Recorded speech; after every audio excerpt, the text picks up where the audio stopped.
प्रभात की पहली किरण जब आकाश को सुनहरा बनाती है तो वह केवल प्रकाश नहीं लाती, बल्कि एक अवसर लेकर आती है स्वयं को फिर से गढ़ने का, जीवन की दिशा को नया मोद्ध देने का। परंतु यह तभी संभव है जब हम अपने मन की भूमि को सकारात्मक विचारों से सींचें। थिंक एंड ग्रो रिच के रचयिता नेपोलियन हिल ने कुछ ऐसे वाक्य दिए हैं जिन्हें यदि प्रतिदिन आत्मसात किया जाए तो जीवन में असंभव कुछ भी नहीं रहता। आइए हम इन विचारों को गहराई से समझें और अपने भीतर की शक्ति को जागृत करें। 1. मैं जानता हूं कि मेरे पास एक स्पष्ट लक्ष्य है और मैं उसे प्राप्त करने के लिए हर दिन कार्य करता हूं। मनुष्य की जीवन यात्रा तभी सार्थक बनती है जब उसकी दिशा स्पष्ट हो। जैसे एक नाविक को समुद्र में दिशा दिखाने वाला तारा चाहिए, वैसे ही हमें जीवन में आगे बढ़ने के लिए एक स्पष्ट और ठोस लक्ष्य चाहिए।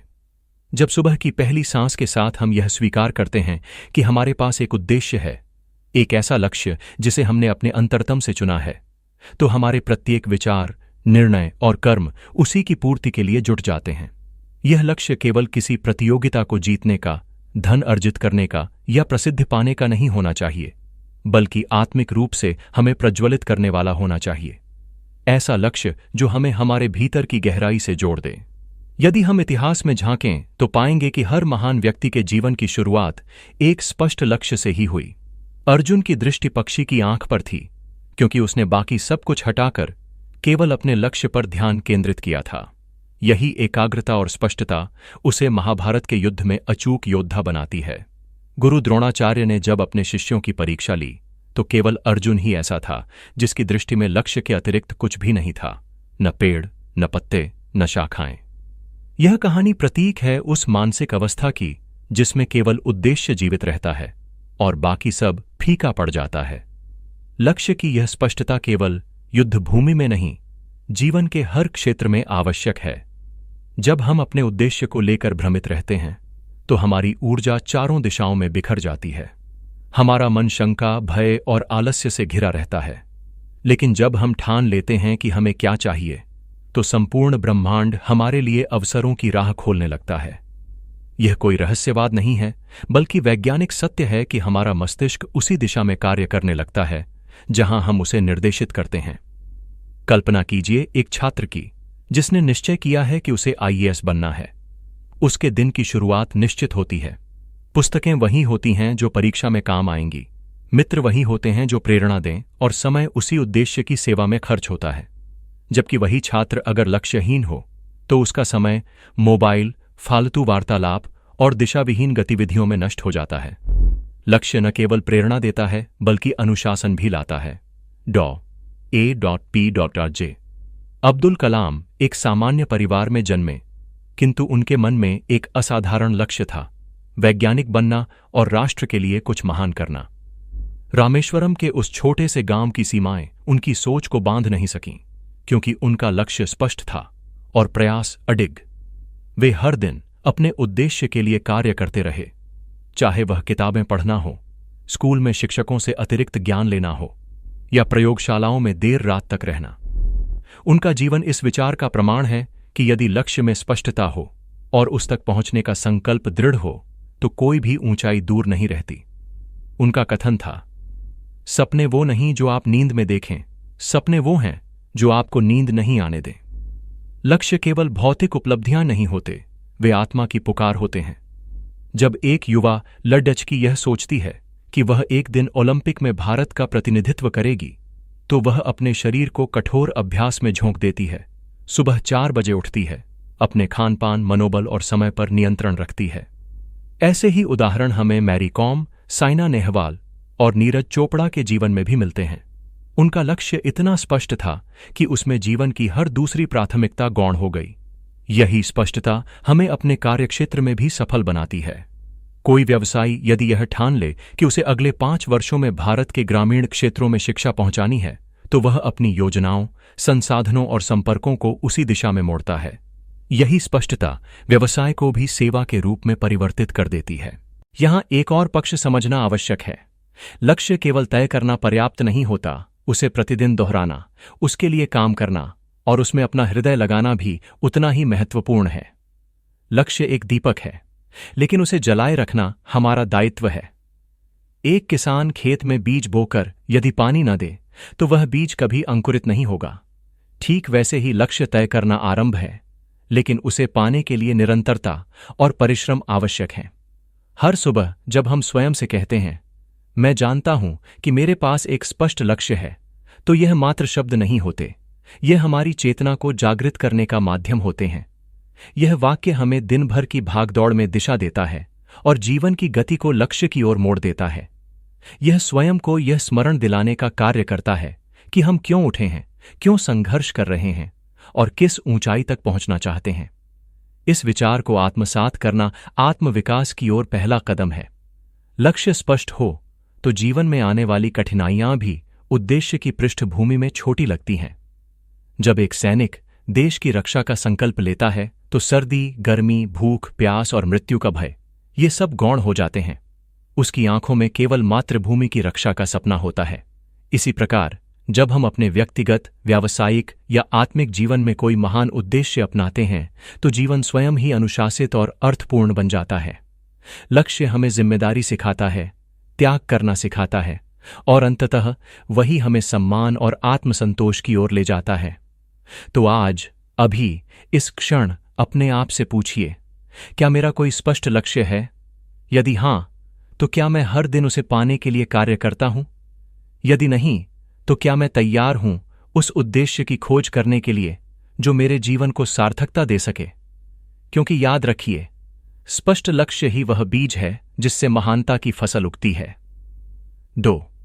मैं यह स्वीकार करता हूं कि मेरे विचार मेरे भविष्य की नींव हैं। विचार एक अदृश्य शक्ति हैं। वे न आंखों से दिखाई देते हैं, न हाथों से छुए जा सकते हैं। फिर भी यही विचार हमारे संपूर्ण अस्तित्व की दिशा और दशा तय करते हैं। विचार बीज हैं जिनसे कर्मरूपी वृक्ष पनपते हैं और वही वृक्ष हमारे जीवन की छाया बनते हैं। जैसा हम सोचते हैं वैसा ही हम बनते हैं। यदि हमारे विचार पवित्र, उद्देश्यपूर्ण और सकारात्मक हैं तो हमारा जीवन भी उसी अनुरूप रूप लेता है। इसके विपरीत यदि हमारे विचार संदेह, भय, आलस्य और नकारात्मकता से भरे हैं तो हम एक अंधेरे गड्ढे में गिरते चले जाते हैं, जहां न प्रगति होती है न शांति। महात्मा गांधी ने जब कहा, आप वो बन जाते हैं जो आप सोचते हैं, तो उन्होंने केवल एक दर्शन नहीं दिया, बल्कि जीवन की सार्वभौमिक सच्चाई को शब्द दिए। उनका जीवन ही इसका साक्ष्य था। एक सामान्य सा वकील जो शर्मीला था, जिसने सार्वजनिक बोलने से घबराहट महसूस की, वही गांधी जब आत्मचिंतन में डूबा और विचारों को एक नई दिशा दी, तब उन्होंने न केवल स्वयं को बदला बल्कि एक राष्ट्र की चेतना को जागृत कर दिया। उनके विचारों में हिंसा नहीं थी, पर उनका प्रभाव क्रांति से कम नहीं था। उन्होंने मन में विचारों की मशाल जलाई, जिसने साम्राज्यवादी अंधकार को मिटा दिया। हर सुबह जब हम यह स्वीकार करते हैं कि हमारे विचार ही हमारे भविष्य की नींव हैं, तब हम अपने मानसिक धरातल की सफाई शुरू करते हैं। हम विचारों के प्रति सजग होते हैं। हम यह पहचानने लगते हैं कि कौन सा विचार हमें ऊपर उठाता है और कौन सा नीचे गिराता है। यही सजगता हमारे जीवन को आत्मानुशासन और विकास की ओर ले जाती है। जब मैरी कॉम ने छोटे से गांव से निकलकर विश्व पटल पर मुक्केबाजी की राह चुनी, तब उनके सामने केवल एक विचार था, मैं कर सकती हूं। इस एक विचार ने उन्हें समाज की सीमाओं, संसाधनों की कमी और शारीरिक थकावट से ऊपर उठाकर विश्व विजेता बनाया। यह वही विचार था जिसने उन्हें मां बनने के बाद भी रुकने नहीं दिया। उनके भीतर यह विश्वास था कि वे केवल मुक्केबाज नहीं हैं, वे एक प्रेरणा बन सकती हैं, और उन्होंने वही किया। विचार कभी भी अकेले नहीं आते। वे भावनाएं, विश्वास और अंततः कर्म उत्पन्न करते हैं। जब किसी व्यक्ति के मन में विचार आता है कि वह एक समाज को शिक्षित करेगा, तो वही विचार उसे प्रेरित करता है कि वह स्कूल बनाए, किताबें बांटे, स्वयं पढ़ाए और दूसरों को जोड़ें। धीरे धीरे वही विचार एक आंदोलन बनता है। क्या आपने कभी किसी बड़े आंदोलन को बिना विचार के जन्म लेते देखा है? नहीं।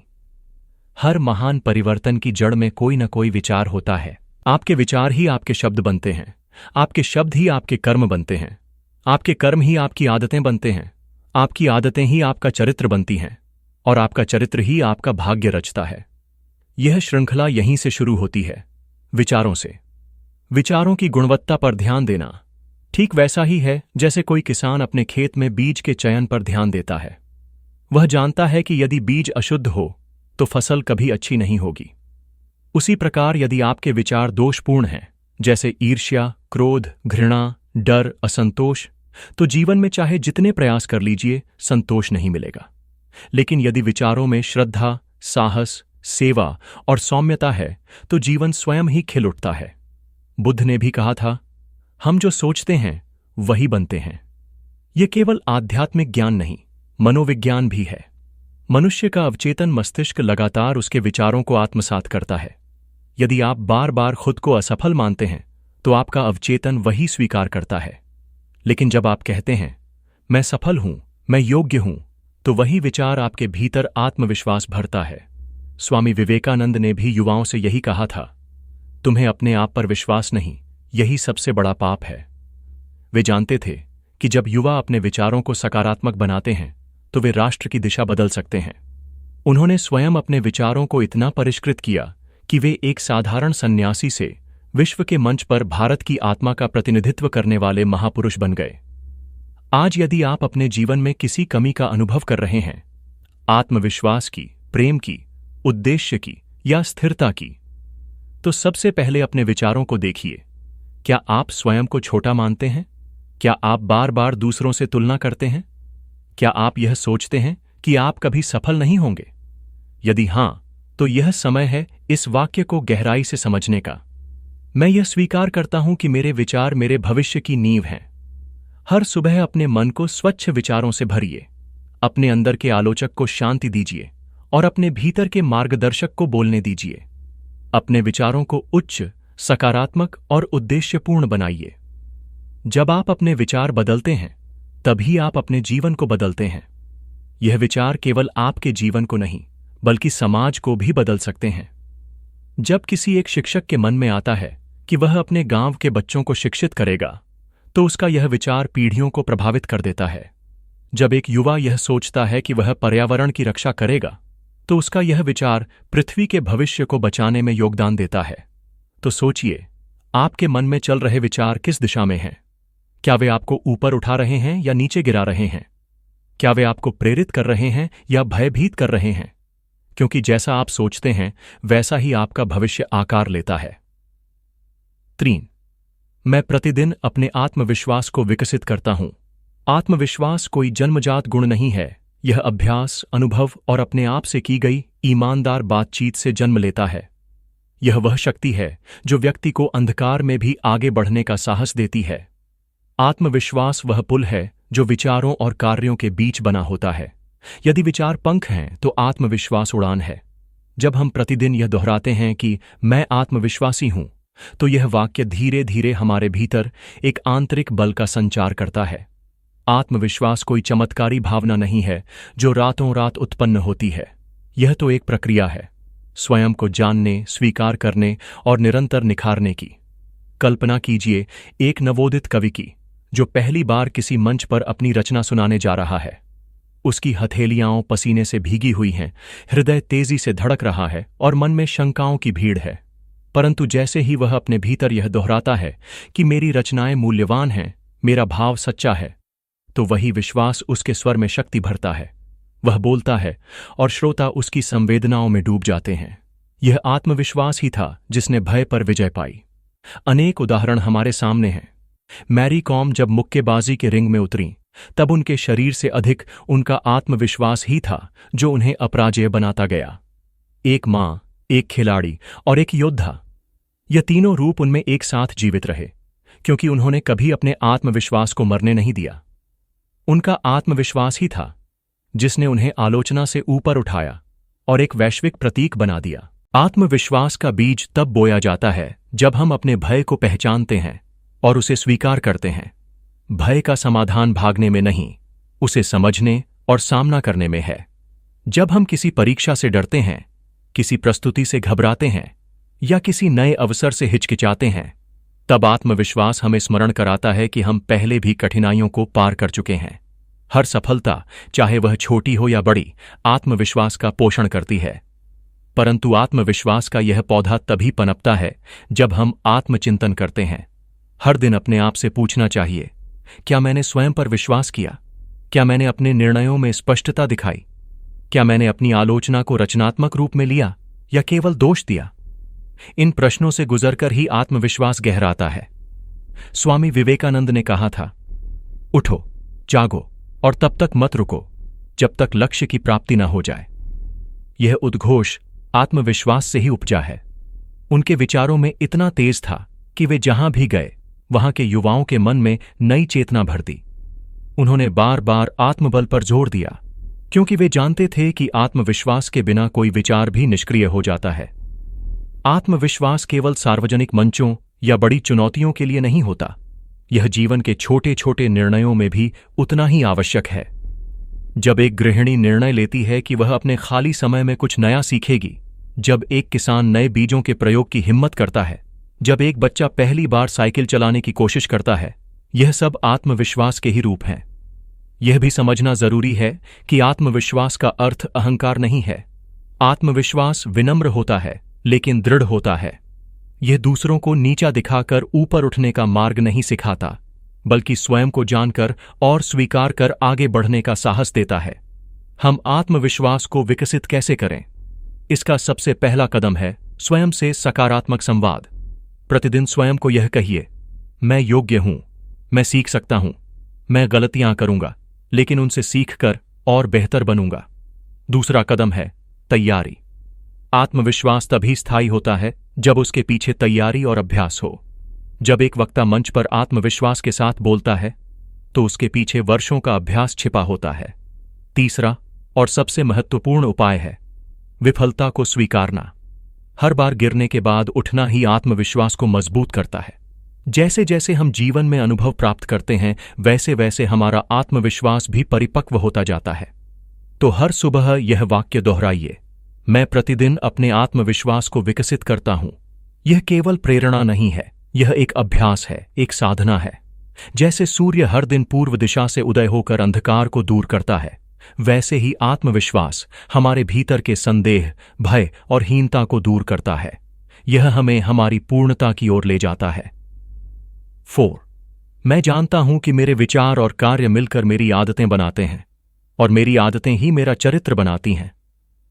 नेपोलियन हिल का यह विचार जितना सरल है उतना ही गहन भी।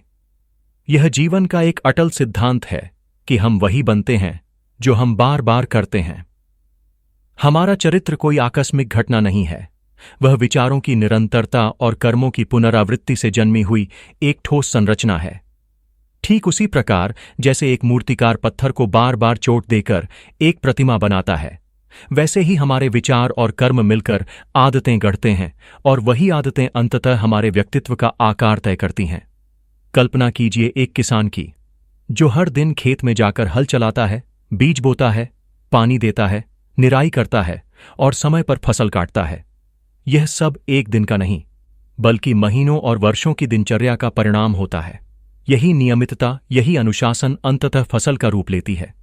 उसी तरह यदि हम सकारात्मक विचारों और अनुशासित कर्मों को अपने जीवन का हिस्सा बना लें, तो वे धीरे धीरे ऐसी आदतों में परिवर्तित हो जाते हैं जो हमें श्रेष्ठ मनुष्य बनाते हैं।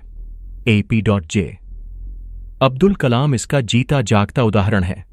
उनका जीवन केवल उपलब्धियों की सूची नहीं, बल्कि आदतों का संग्रह है। वे प्रतिदिन समय पर उठते थे, पढ़ाई में नियमित थे, अपने कार्य के प्रति समर्पित रहते थे और साधारण जीवन शैली का पालन करते थे। यह आदतें ही थीं जिन्होंने उन्हें केवल एक वैज्ञानिक नहीं, बल्कि भारत के मिसाइल मैन और फिर राष्ट्रपति के पद तक पहुंचाया। यह उनकी आदतों की शक्ति थी जिसने उनके विचारों को कर्म में बदला और कर्म को एक महान चरित्र में। हम सभी के जीवन में कुछ आदतें होती हैं जो हमें ऊपर उठाती हैं और कुछ ऐसी जो हमें नीचे गिराती हैं। सोचने का तरीका, सुबह का समय कैसे बिताते हैं, लोगों से किस भाव से मिलते हैं, चुनौतियों का सामना कैसे करते हैं, यह सब आदतों का ही परिणाम होता है। यदि कोई व्यक्ति हर सुबह उठकर अपने दिन की योजना बनाता है, सकारात्मक सोचता है, नियमित व्यायाम करता है और अपने समय का सदुपयोग करता है, तो यह आदतें उसे एक स्थिर, शांत और प्रभावशाली व्यक्तित्व प्रदान करती हैं। परंतु आदतें बनाना आसान नहीं होता। इसके लिए निरंतरता चाहिए, आत्मनिरीक्षण चाहिए और सबसे अधिक चाहिए विचारों की स्पष्टता। विचार ही प्रथम प्रेरणा है, जो हमारे कार्यों को जन्म देते हैं। यदि विचार विकृत हैं तो कर्म भी असंयमित होंगे और आदतें भी भटक जाएंगी। लेकिन यदि विचार शुद्ध, उद्देश्यपूर्ण और प्रेरणादायक हैं तो वे कार्यों को सकारात्मक दिशा देंगे और आदतों को सुव्यवस्थित बनाएंगे। यह भी समझना आवश्यक है कि आदतें हमारे चारों ओर के वातावरण से भी बनती हैं। हम जिन लोगों के साथ समय बिताते हैं, जिन किताबों को पढ़ते हैं, जो बातें सुनते हैं, वे सब हमारे विचारों और फिर आदतों को प्रभावित करते हैं। इसलिए यह अत्यंत आवश्यक है कि हम अपने वातावरण को भी ऐसा बनाएं जो हमारे भीतर श्रेष्ठ विचारों और श्रेष्ठ कर्मों को जन्म दे सके। महापुरुषों की जीवनियां इस सत्य की पुष्टि करती हैं। स्वामी विवेकानंद ने बचपन से ही आत्मचिंतन, सत्यनिष्ठा और समाज सेवा की आदतें विकसित की थीं।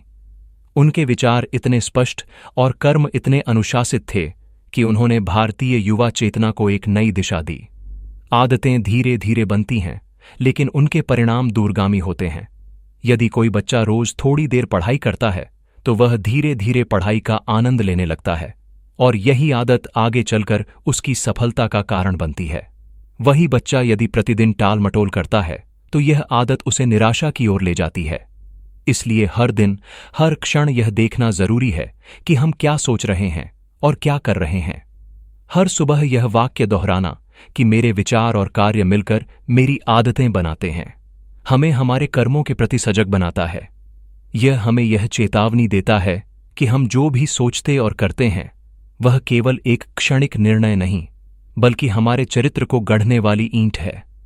इसलिए यदि हम चाहते हैं कि हमारा चरित्र दृढ़, सत्यनिष्ठ और प्रेरणादायक हो, तो हमें अपने विचारों को शुद्ध करना होगा, अपने कर्मों को अनुशासित बनाना होगा और अपनी आदतों को सजग रूप से गढ़ना होगा। यही आत्मविकास की असली साधना है। 5. मैं यह स्वीकार करता हूं कि विफलता केवल एक सीख है, न कि अंत। सफलता की यात्रा एक सीधी रेखा नहीं होती, वह एक लहरदार मार्ग है जिसमें उतार चढ़ाव, ठोकरें, रुकावटें और पुनः प्रयास सब शामिल होते हैं। यह एक युद्ध भूमि है जहां हर योद्धा को कई बार गिरना पड़ता है, तभी वह खड़ा होना सीखता है। नेपोलियन हिल के इस कथन में वही आत्मा है जो हर विजयी व्यक्ति की कहानी में छिपी होती है कि विफलता कोई स्थायी पराजय नहीं, बल्कि आत्मनिरीक्षण और नए दृष्टिकोण की एक पुकार होती है। थॉमस एडिसन ने बल्ब के आविष्कार से पहले हजारों प्रयोग किए। एक बार किसी ने उनसे पूछा कि क्या उन्हें इतने असफल प्रयासों पर निराशा नहीं हुई। उन्होंने मुस्कुराकर कहा, मैं असफल नहीं हुआ, मैंने केवल ऐसे हजारों तरीके खोजे जो काम नहीं करते। यह दृष्टिकोण ही सफलता की असली कुंजी है, जहां असफलता स्वयं अंत नहीं होती, बल्कि सीख का आरंभ बन जाती है। हर बार जब जीवन हमें गिराता है तो वह दरअसल हमें मजबूत होने का अवसर देता है। जब किसी छात्र का परीक्षा में मनोनुकूल परिणाम नहीं आता तो वह या तो हिम्मत हार सकता है या अपनी कमजोरियों को पहचानकर आगे और मेहनत कर सकता है। दोनों में फर्क केवल दृष्टिकोण का होता है। भारत की मुक्केबाज मैरी कॉम को देखिए। उन्हें कितनी बार अस्वीकार किया गया, कितनी बार लोगों ने कहा कि एक लड़की, वह भी छोटे से गांव से, कैसे विश्व चैंपियन बन सकती है। लेकिन हर अस्वीकृति, हर विफलता उनके भीतर आग बनकर जली और उसी आग ने उन्हें इतिहास में अमिट नाम बना दिया। यह वही दृष्टिकोण है, विफलता को अंत न मानना, बल्कि उसे एक नया आरंभ मानना।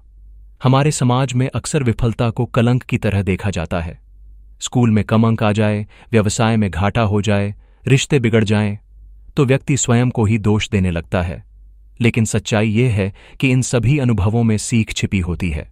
यदि हम प्रत्येक विफलता से एक सीख निकाल लें तो वह अनुभव बन जाती है, और अनुभव सफलता की सबसे मजबूत सीढ़ी है। एक खिलाड़ी मैदान पर केवल तभी विजयी होता है जब वह हार को भी अपनी प्रशिक्षण प्रक्रिया का हिस्सा माने। अभ्यास में मिली असफलताएं ही उसे मैच के दिन विजेता बनाती हैं। जीवन का मैदान भी कुछ अलग नहीं है। हर हार हमें सिखाती है कि कहां कमी रह गई और अगली बार कैसे बेहतर किया जा सकता है। विफलता का एक और पहलू है आत्मदृष्टि। जब हम असफल होते हैं तो वह क्षण हमें खुद से सवाल करने का अवसर देता है। क्या हमारी दिशा सही थी? क्या हमारी मेहनत पर्याप्त थी? क्या हमारा उद्देश्य स्पष्ट था? इन सवालों के जवाब ही हमें परिपक्व बनाते हैं। जो व्यक्ति इन सवालों से भागता है वह बार बार गिरता है, लेकिन जो इनका सामना करता है वह अगली बार गिरने से पहले उड़ना सीख जाता है।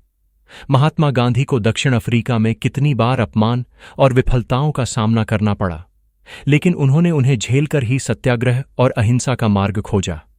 यदि वे उन विफलताओं से हार मान लेते तो भारत का स्वतंत्रता संग्राम किसी और दिशा में जाता। गांधी जी ने हर असफलता को एक प्रयोग की तरह लिया और यही उनका जीवन सत्य के प्रयोग बन गया। हमें यह भी समझना चाहिए कि विफलता का डर सफलता से भी अधिक नुकसान करता है। कई लोग केवल इस डर से प्रयास ही नहीं करते कि यदि विफल हो गए तो क्या होगा, लेकिन यह सोच एक ऐसी बेड़ी बन जाती है जो मनुष्य को अपने ही सपनों का कैदी बना देती है। जो डर के बावजूद प्रयास करता है वही असल में साहसी होता है, और साहस ही वह चाबी है जो असफलता के दरवाजे को खोलकर सफलता के पथ पर ले जाती है। हर सुबह यह वाक्य दोहराना कि विफलता केवल एक सीख है, न कि अंत, हमें मानसिक रूप से तैयार करता है, गिरने के लिए नहीं बल्कि हर गिरावट से कुछ सीखकर और मजबूत होकर उठने के लिए। यह आत्मबल को जागृत करता है और भीतर एक दृढ़ निश्चय पैदा करता है कि कोई भी बाधा अंतिम नहीं है। इसलिए अगली बार जब जीवन कोई परीक्षा दे और हम उसमें असफल हों तो रुकें नहीं, उस क्षण को आत्मचिंतन का अवसर बनाएं, उस हार से सीखें और पुनः पूरी शक्ति से प्रयास करें, क्योंकि इतिहास उन्हीं के नाम होता है जो हर असफलता के बाद पुनः खड़े होते हैं और उस हार को अपनी जीत का पहला अध्याय बना देते हैं। 6. मैं यह मानता हूं कि मेरी सीमाएं केवल मेरे मन की रचना है। मनुष्य की सबसे बड़ी शक्ति उसकी सोच होती है, और दुर्भाग्यवश यही सोच कई बार उसकी सबसे बड़ी सीमा भी बन जाती है। हम जो सोचते हैं वही हमारे लिए संभव और असंभव बन जाता है। यदि हम यह मान लें कि हम किसी कार्य को नहीं कर सकते तो सचमुच वह असंभव प्रतीत होने लगता है। लेकिन जैसे ही हम अपने मानसिक अवरोधों को पहचानते हैं और उन्हें तोड़ने का साहस करते हैं, जीवन अनंत संभावनाओं से भर उठता है। यह बात उस हाथी की कहानी से स्पष्ट होती है जिसे बचपन में एक कमजोर रस्सी से बांधा गया था। जब वह छोटा था वह रस्सी तोड़ने की कोशिश करता था, लेकिन विफल रहता था। धीरे धीरे वह मान बैठा कि वह इस रस्सी को कभी नहीं तोड़ पाएगा। वर्षों बाद जब वह शक्तिशाली और विशाल हो चुका था, तब भी वह उसी कमजोर रस्सी से बंधा रहता था, केवल इस विश्वास के कारण कि वह अब भी उसे नहीं तोड़ सकता। यही स्थिति हमारी होती है। हम बचपन, समाज या जीवन की कुछ घटनाओं से ऐसी सीमाएं गढ़ लेते हैं जो हमारे भीतर ही एक अदृश्य कैद बन जाती हैं। कल्पना चावला इसका एक जीवंत उदाहरण है। एक छोटे से शहर करनाल की लड़की ने जब अंतरिक्ष में जाने का सपना देखा तो बहुतों ने उसे असंभव कहा, लेकिन कल्पना ने अपनी मानसिक सीमाओं को सीमाएं मानने से ही इनकार कर दिया। उनके लिए आकाश भी कोई सीमा नहीं था। उन्होंने अपने भीतर यह मान लिया था कि यदि कोई और कर सकता है तो मैं भी कर सकती हूं, और यही विश्वास उन्हें पृथ्वी से अंतरिक्ष तक ले गया। हम में से कई लोग यह सोचते हैं कि मैं इतना योग्य नहीं हूं, मेरी उम्र अब ज्यादा हो गई है, मेरे पास संसाधन नहीं है, मैं उस स्तर तक नहीं पहुंच सकता। ये सभी सीमाएं बाहर से नहीं आई हैं, ये हमारे मन के भीतर उपजी हैं। जब तक हम इन्हें पहचान कर चुनौती नहीं देते, तब तक हम स्वयं ही अपनी उड़ान के मार्ग में दीवार बने रहते हैं। नेपोलियन हिल का यह वाक्य हमें यह स्मरण कराता है कि हमारी सबसे बड़ी सीमा हमारी सोच है। जैसे ही हम उसे बदलते हैं, वैसे ही हमारा संसार बदलने लगता है। यह कोई जादू नहीं बल्कि मनोवैज्ञानिक सत्य है। जब हम किसी लक्ष्य को अपना मान लेते हैं तो हमारा मन, शरीर और कर्म तीनों उस दिशा में चलने लगते हैं। स्वामी विवेकानंद ने कहा था, उठो, जागो और तब तक मत रुको जब तक लक्ष्य की प्राप्ति न हो जाए।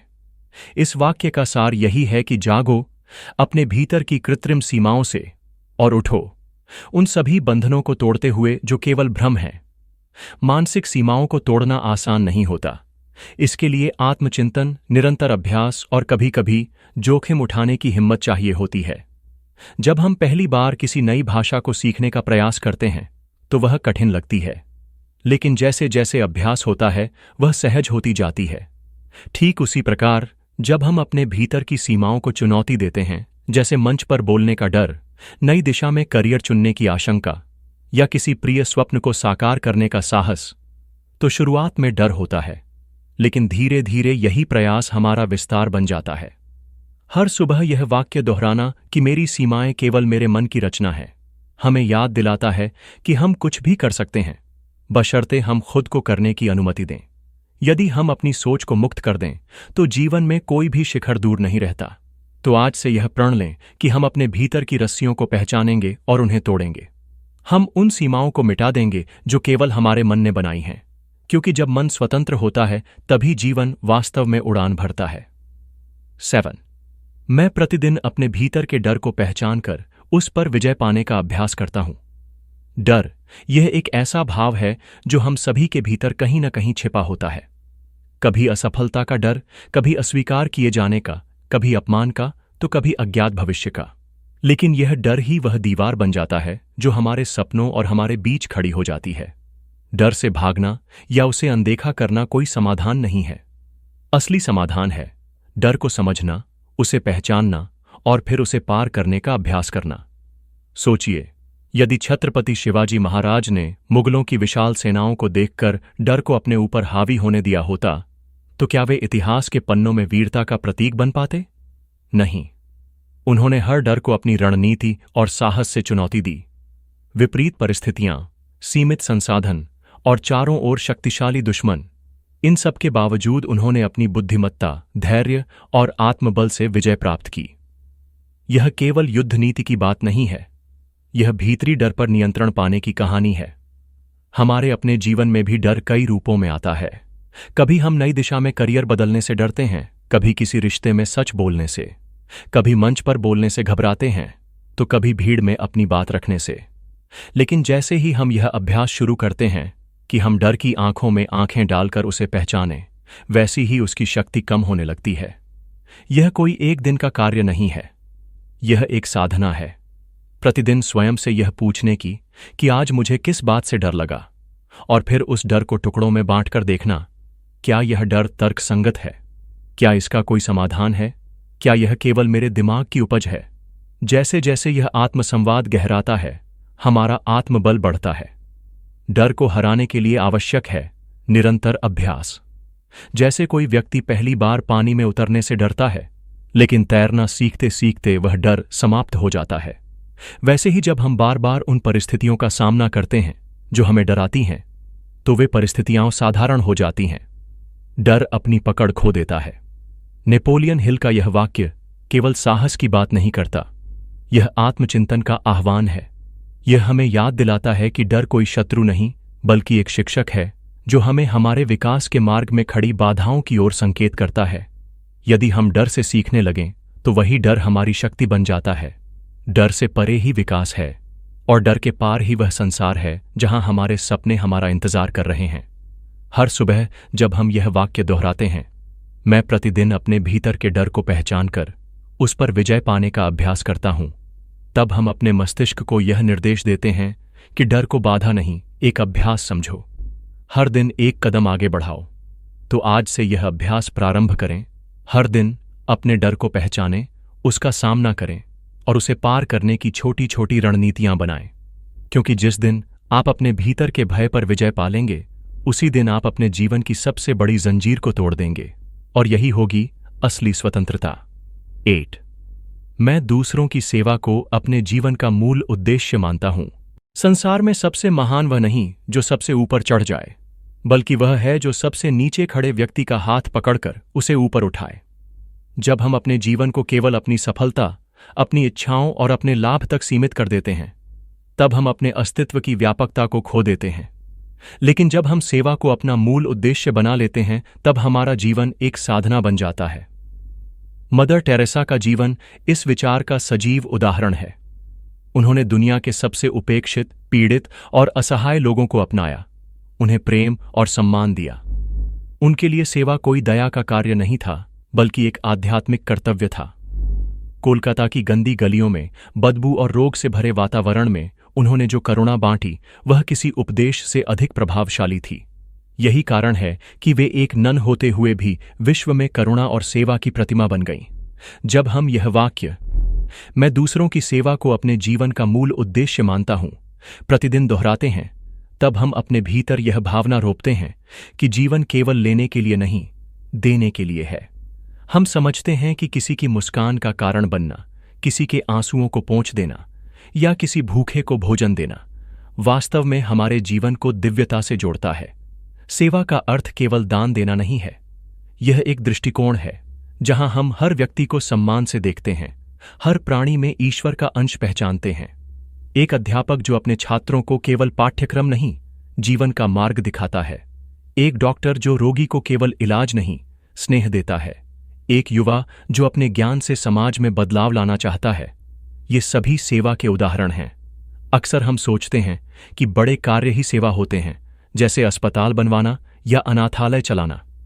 लेकिन सेवा वहां भी होती है जहां कोई बुजुर्ग को सड़क पार कराता है, कोई मां अपने बच्चों को ईमानदारी सिखाती है, कोई छात्र अपने मित्र की कठिनाई में साथ खड़ा रहता है। सेवा की सुंदरता इसकी सादगी में छिपी है। सेवा हमें अहंकार से मुक्त करती है। जब हम किसी की सहायता करते हैं तो हम यह स्वीकार करते हैं कि हम सब एक ही मानवता की कड़ी हैं। यह भावना हमें जोड़ती है, हमारी आत्मा को विस्तारित करती है। यह हमें उस स्वार्थी दौड़ से बाहर निकालती है जिसमें हम केवल आगे निकलना चाहते हैं, बिना पीछे देखे कि कोई गिर तो नहीं गया। नेपोलियन हिल का यह वाक्य हमें जीवन के उद्देश्य पर पुनर्विचार करने को प्रेरित करता है। क्या हम केवल सफलता की सीढ़ी चढ़ने आए हैं, या उन लोगों की सीढ़ी बन सकते हैं जिनके पास कोई सहारा नहीं? जब हम दूसरों के जीवन को रोशन करते हैं तब हमारा जीवन स्वयं प्रकाशित हो उठता है। हर सुबह इस विचार को दोहराना, सेवा मेरा उद्देश्य है, हमें उस पथ पर ले जाता है जहां आत्मा तृप्त होती है। यह विचार हमें आत्म केंद्रितता से निकालकर विश्व मानवता की ओर ले जाता है। यह हमें उन लोगों के लिए संजीवनी बनने की प्रेरणा देता है जिनके पास कोई आशा नहीं। तो आइए आज से यह संकल्प लें, सेवा केवल एक कार्य नहीं, एक जीवन शैली होगी। और जब यह जीवन शैली बन जाती है तब हर दिन एक पूजा बन जाता है और हर कर्म एक अर्पण। यही है जीवन की सच्ची सफलता, सच्चा आनंद। 9 मैं कृतज्ञता के साथ हर नए दिन का स्वागत करता हूं। कृतज्ञता एक ऐसा भाव है जो हमें वर्तमान की सुंदरता का अनुभव कराता है। जब हम हर सुबह यह सोचते हैं कि हमें एक और दिन जीने का अवसर मिला है, तो यह स्वयं में एक उत्सव बन जाता है। यह विचार हमारे भीतर विनम्रता और संतोष के भाव को जन्म देता है। कृतज्ञता जीवन की उस कला का नाम है जो हमारे पास जो है उसे पहचानने और उसके लिए ईश्वर का धन्यवाद करने से उपजती है। संत तुलसीदास का जीवन इसका अनुपम उदाहरण है। उन्होंने जीवन में अपार कठिनाइयां झेलीं, दरिद्रता, सामाजिक बहिष्कार और अनेक व्याधियां। फिर भी उन्होंने ईश्वर का स्मरण और आभार नहीं छोड़ा। उनका समर्पण और कृतज्ञता ही उन्हें रामचरितमानस जैसे अमर ग्रंथ की रचना तक ले गई। उनका जीवन हमें यह सिखाता है कि जब हम अपने जीवन में जो कुछ है उसके लिए आभार प्रकट करते हैं तो धीरे धीरे हमारे भीतर की पीड़ा भी तपकर प्रकाश बन जाती है। कृतज्ञता का अभ्यास केवल एक भावनात्मक अभ्यास नहीं, यह मानसिक और आत्मिक स्वास्थ्य का मूल स्रोत है। जो व्यक्ति कृतज्ञ होता है वह निरंतर शिकायत की आदत से मुक्त होता है। उसे जीवन की छोटी छोटी चीजों में आनंद मिलना शुरू हो जाता है। सुबह की धूप, किसी अपने की मुस्कान, किसी पुराने मित्र की याद या किसी अनजान की मदद। कृतज्ञता का अभ्यास एक सरल सा कदम हो सकता है, जैसे हर सुबह आंख खुलते ही 3 बातों के लिए आभार प्रकट करना।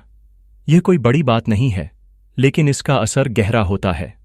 मन अधिक शांत रहता है, तनाव कम होता है और एक ऊर्जा का संचार होता है जो दिन भर हमें सकारात्मक बनाए रखती है। कृतज्ञता हमारे संबंधों को भी मजबूत करती है। जब हम अपनों को यह जताते हैं कि हम उनके योगदान, प्रेम और सहयोग के लिए आभारी हैं, तो रिश्तों में मधुरता आती है। एक माता पिता जो अपने बच्चे के हर प्रयास की सराहना करते हैं, एक शिक्षक जो अपने विद्यार्थी के छोटे से प्रयास के लिए प्रोत्साहन देता है, यह सब कृतज्ञता का ही विस्तार है। नेपोलियन हिल का यह वाक्य, मैं कृतज्ञता के साथ हर नए दिन का स्वागत करता हूं, एक साधारण वाक्य नहीं बल्कि जीवन की दृष्टि है। यह हमें यह सिखाता है कि जीवन केवल उपलब्धियों से नहीं, अनुभवों से भी भरा होता है। और यदि हम हर अनुभव को एक वरदान की तरह देखें तो जीवन की राह अपने आप सुंदर बन जाती है। तो आइए आज से हर सुबह अपनी प्रार्थना में यह जोड़ें, धन्यवाद इस जीवन के लिए, इस नए अवसर के लिए और उन अनदेखी आशीषों के लिए जो आज मेरी प्रतीक्षा कर रही हैं। जब हम कृतज्ञता को जीवन का स्वभाव बना लेते हैं तब हर दिन एक उत्सव बन जाता है और हर सांस एक भेंट। 10 मैं जानता हूं कि मेरे संकल्प में परिवर्तन लाने की शक्ति है। संकल्प वह अग्नि है जो अंधकार में भी दिशा दिखा सकती है। यह मनुष्य की वह आंतरिक शक्ति है जो बाहरी परिस्थितियों से कहीं अधिक प्रभावशाली होती है। इतिहास गवाह है कि जब जब किसी ने पूरे मन से कोई संकल्प लिया है, तब तब असंभव को भी संभव बना दिया गया है। संकल्प केवल सोच नहीं होता, वह कर्म की चिंगारी होता है जो भीतर उठे तो पूरी दुनिया को रोशन कर दे। स्वामी विवेकानंद का जीवन इसका अद्भुत उदाहरण है। जब उन्होंने युवाओं को जगाने का संकल्प लिया तो वे एक सन्यासी भर नहीं रह गए, वे एक चेतना बन गए, एक आंदोलन बन गए। उनका वह संकल्प, उठो, जागो और तब तक मत रुको जब तक लक्ष्य की प्राप्ति न हो जाए, आज भी हर युवा के मन में बिजली बनकर कौंधता है। संकल्प के क्षणों में ही जीवन की दिशा तय होती है। एक युवक जो निर्धनता में पला है, यदि यह निश्चय करता है कि वह अपने परिवार की दशा बदलेगा, तो वही युवक मेहनत से डॉक्टर, वैज्ञानिक या उद्यमी बनकर समाज की दिशा बदल सकता है। उदाहरण स्वरूप डॉ.ए.पी.जे. अब्दुल कलाम ने जब यह संकल्प लिया कि वे विज्ञान के क्षेत्र में भारत को अग्रणी बनाएंगे, तो उनका यह संकल्प ही था जिसने उन्हें मिसाइल मैन और बाद में जनता का राष्ट्रपति बना दिया। संकल्प केवल शब्दों से नहीं चलता, वह तप से, अनुशासन से और निरंतर अभ्यास से सजीव होता है। जब हम रोज सुबह यह वाक्य दोहराते हैं, मैं जानता हूं कि मेरे संकल्प में परिवर्तन लाने की शक्ति है, तो हम अपने अवचेतन मन को यह संकेत देते हैं कि हम असहाय नहीं, सक्षम हैं। हम परिस्थितियों के गुलाम नहीं, निर्माता हैं। संकल्प लेने का अर्थ है अपने भीतर एक दीपक जलाना जो आंधियों में भी न बुझे। यह दीपक ही हमें अंधेरे में रास्ता दिखाता है, यह हमें थकान में भी चलने की हिम्मत देता है और यह हमें असफलता में भी आशा की किरण दिखाता है। तो आइए आज से यह स्वीकार करें कि हमारे संकल्प में वह शक्ति है जो न केवल हमारा भविष्य बदल सकती है, बल्कि दूसरों के लिए भी प्रेरणा बन सकती है। हर दिन अपने संकल्प को नया करें, उसे दोहराएं और उस पर कार्य करें, क्योंकि संकल्प में ही सृजन की शक्ति है। 11. मैं सफलता को केवल अपने भौतिक लाभ से नहीं, अपने आत्मिक विकास से मापता हूं। सफलता शब्द का अर्थ समय के साथ बदलता रहा है। बचपन में सफलता अच्छे अंक हो सकते हैं, युवावस्था में एक अच्छी नौकरी या व्यवसाय, और प्रौढ़ावस्था में परिवार का सुख या सामाजिक प्रतिष्ठा। लेकिन इन सब से परे एक गहरा प्रश्न है, क्या ये सभी उपलब्धियां हमें भीतर से संतुष्ट करती हैं? क्या केवल भौतिक उपलब्धियों को सफलता कहना पर्याप्त है? वास्तविक सफलता वह होती है जिसमें आत्मा तृप्त होती है, जब हमारे भीतर शांति होती है और जब हम जानते हैं कि हमने केवल अपने लिए नहीं बल्कि दूसरों के लिए भी कुछ किया है, तब जाकर हम सच्चे अर्थों में सफल होते हैं। यह विचार हमें आंतरिक दृष्टि प्रदान करता है, जहां जीवन की सफलता बाहरी तमगों से नहीं, आत्मिक अनुभव से मापी जाती है। कल्पना कीजिए एक ऐसे शिक्षक की जिसने सैकड़ों विद्यार्थियों को दिशा दी, जिनमें से कई आज समाज में बदलाव ला रहे हैं। भले ही वह शिक्षक प्रसिद्ध न हो या उसके पास करोड़ों की संपत्ति न हो, लेकिन उसके भीतर यह संतोष होता है कि उसने किसी की जिंदगी को आकार दिया है। यही आत्मिक सफलता है। एक किसान जो बड़ी सादगी से खेत में मेहनत करता है, बारिश के लिए प्रार्थना करता है और जब हरी भरी फसल देखता है तो उसकी आंखों में जो संतोष होता है, वह भी एक सफलता है। उस फसल से वह केवल अनाज नहीं उगाता, वह एक परिश्रमी जीवन का फल देखता है। उसकी नींद चैन की होती है, क्योंकि उसके जीवन में सच्चाई, परिश्रम और संतोष है। महात्मा गांधी ने कभी धन, पद या प्रतिष्ठा को सफलता का मापदंड नहीं माना। उनका जीवन सादगी और सेवा का उदाहरण था। उन्होंने कहा था, सच्ची सफलता वही है जो अंतर्मन को शांति दे। उनके लिए सत्य और अहिंसा पर टिके रहना ही सबसे बड़ी विजय थी। जब हम इस विचार को अपनाते हैं, मैं सफलता को केवल अपने भौतिक लाभ से नहीं, अपने आत्मिक विकास से मापता हूं, तब हम अपने जीवन की दिशा को भीतर की ओर मोड़ते हैं। हम अपने कार्यों को केवल परिणाम से नहीं, नियत से आंकने लगते हैं। तब एक असफल व्यापार भी सफलता बन सकता है, यदि उससे हमने धैर्य, विवेक और परिश्रम सीखा हो। यह विचार हमें प्रतिस्पर्धा की अंधी दौड़ से निकालकर संतुलन की ओर ले जाता है। हम अपने पड़ोसी की कार या सहकर्मी की पदोन्नति से स्वयं को मापना छोड़ देते हैं। हम स्वयं से पूछते हैं, क्या मैं आज पहले से बेहतर इंसान बना हूं? क्या मैंने किसी की मदद की? क्या मैंने अपनी कमजोरियों को पहचाना और उन्हें सुधारने का प्रयास किया? नेपोलियन हिल का यह सिद्धांत गहराई से हमें यह बताता है कि आत्मिक विकास ही वह आधार है जिस पर स्थायी सफलता टिकी होती है। भौतिक संपन्नता क्षणिक होती है। एक दुर्घटना, एक बीमारी या एक व्यापारिक झटका उसे छीन सकता है, लेकिन जो व्यक्ति भीतर से मजबूत होता है वह हर संकट में भी स्थिर रहता है। आइए आज से सफलता का यह नया अर्थ गढ़ें, जहां आत्मिक प्रगति, सच्चाई, सेवा और संतोष को प्राथमिकता मिले। जहां हर रात सोने से पहले हम यह सोच सकें कि आज मैंने स्वयं को थोड़ा बेहतर बनाया, किसी और की मदद की और जीवन को थोड़ा अधिक समझा। यही वह यात्रा है जहां सफलता सिर नहीं, हृदय झुकाकर मिलती है। 12 मैं जानता हूं कि मैं जो बोता हूं वही काटता हूं, इसलिए मैं केवल सद्भाव, सेवा और सच्चाई का बीज बोता हूं। कर्म का यह सिद्धांत सनातन है। हम जो देते हैं वही किसी न किसी रूप में लौट कर आता है। यह प्रकृति का नियम है कि जो बीज हम बोते हैं वही वृक्ष बनकर फल देता है। यदि हम जीवन में प्रेम, करुणा और सेवा के बीज बोते हैं तो वही लौटकर हमारे जीवन को पुष्पित करते हैं। जब हम दूसरों के लिए दीप जलाते हैं तब हमारा जीवन स्वयं प्रकाशित हो उठता है। नेपोलियन हिल का यह विचार हमें हमारे कर्मों की जिम्मेदारी से परिचित कराता है। यह केवल एक चेतावनी नहीं बल्कि एक प्रेरणा है कि हम अपने कर्मों के माध्यम से न केवल अपना भविष्य गढ़ते हैं बल्कि दूसरों के जीवन को भी प्रभावित करते हैं। सोचिए, यदि हम किसी को मुस्कान देते हैं, किसी की मदद करते हैं या किसी को क्षमा कर देते हैं तो वह ऊर्जा कहीं ना कहीं हमारे जीवन में लौटती है।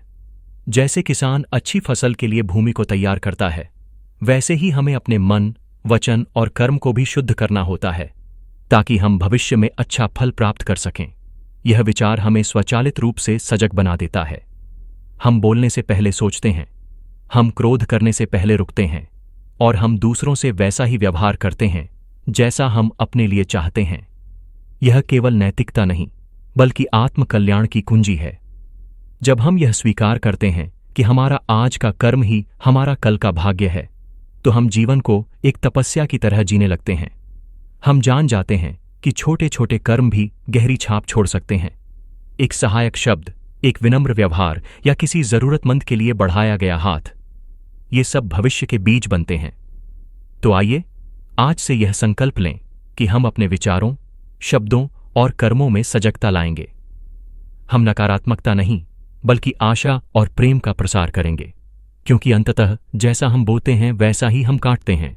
और यदि हम प्रेम, सेवा और सच्चाई बोएंगे तो जीवन स्वयं एक सुंदर बगीचा बन जाएगा।